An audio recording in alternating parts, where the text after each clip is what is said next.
The Chinese also come to America. They come to the New World for a better life.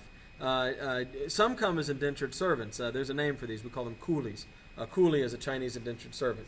Don't call Chinese people that. They left China and went to Hawaii, Australia, Latin America, South America, and the Caribbean, as well as to America. In fact, few Chinese will come to America before 1849. When the gold rush happens, though, just like everybody else, it's like a magnet to anybody who can get here who isn't already established where they are to come and try to get rich. By 1880, more than 200,000 Chinese have settled in America, and these are almost all going to be along the Pacific coast, primarily in California. At first, they're welcomed as industrious, hardworking, and conscientious citizens. But as soon as they're seen as rivals for wealth or land or gold or whatever it is, the image of Chinese begins to change. In 1852, California, wanting to ensure that whites will get the wealth from the gold rush, will pass a foreign miners tax, which is a tax you only have to pay if you're not from America on mining the gold in California.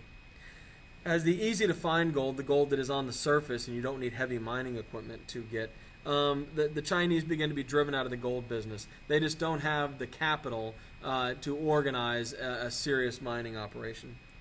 And so, of course, many Chinese will turn to work on the railroads. About 12,000 Chinese will work to complete the Transcontinental Railroad. They were cheaper, they worked harder, and they demanded less than whites. They often slept in tunnels in the snow, and hundreds, if not thousands of them, died building the railroad. It was an incredibly dangerous business. In 1866, 5,000 Chinese workers go on strike demanding more pay, and the company uses detectives, which is armed men basically, to surround the workers' camp, refuse to let any food in, and starve out the striking Chinese workers. They're not about to let any workers organize, much less Chinese. In 1869, after the railroad is completed, the Chinese are going to face unemployment. Well, what do they do now? They're not allowed to mine. Then they've built the railroad. That's done. They go to the cities. And this is when we begin to see the spectacular San Francisco Chinatown, which is an ethnic enclave, an area that we'll talk more about those in a later chapter, but an area where you could basically go and live as if you never left your home country, live as if, in this case, you're still in China.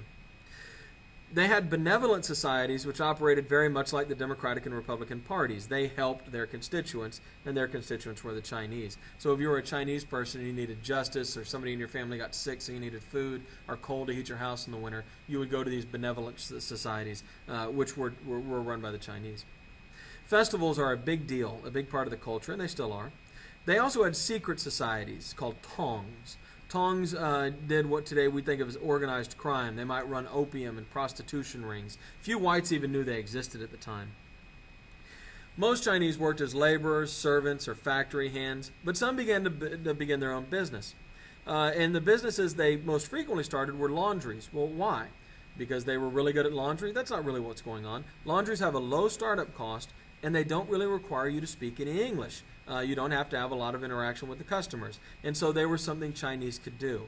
And so by the 1890s, 2 out of every 3 laundries, and this was before people had washing machines in their homes, so laundries are everywhere, 2 out of every 3 laundries are run by Chinese. In the beginning, if you were a female in America, you were almost certainly part of the sex trade, meaning you had been brought here as part of sex slavery. You were forced to work as a prostitute.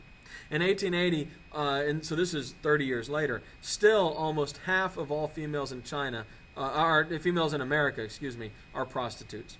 It was common for a Chinese man to refuse to marry any American Chinese women because they were all considered tainted by prostitution, and if he was prosperous, to return home to China and find his wife there because he was above the Chinese women who were considered to be sex workers.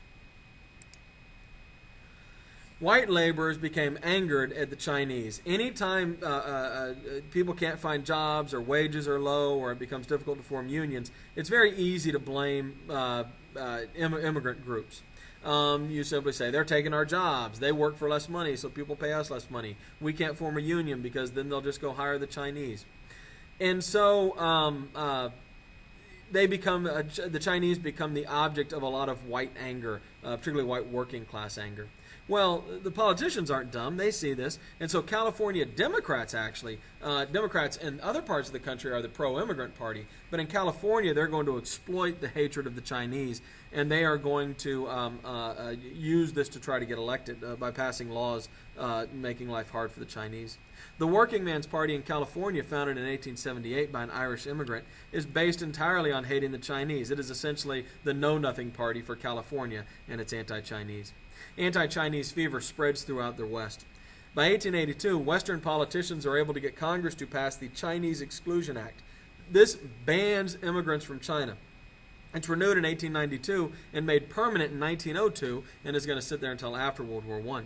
The Chinese population, actually it's going to last a lot longer than that. The Chinese population declines by 40% over the next 40 years because it is illegal for Chinese people to move to America.